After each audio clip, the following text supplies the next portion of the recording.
4வது பரிசு 3.67 மைலேஜ் கொடுத்த சண்முகம் அவர்கள் 4வது இடத்தை பிடித்து 30,000 ரூபாய் கேஷ் பிரைஸும் கோப்பையும் ஊத்தங்கரையைச் சேர்ந்த சண்முகம். 3.9 கிலோமீட்டர் பர் லிட்டர் எடுத்து சிவகுமார் பண்ருட்டியைச் சேர்ந்த சிவகுமார் அவர்களை அன்போடு வரவேற்கிறோம். ஸோ 2வது பரிசை வெல்லப்போவர் 4.07 மைலேஜ் கொடுத்த Balaraman.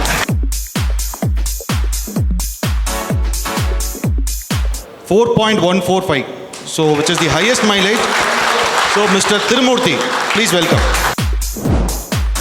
Thirumurthy is a winner இந்த மைலேஜ் சேலஞ்ச் போட்டியில்.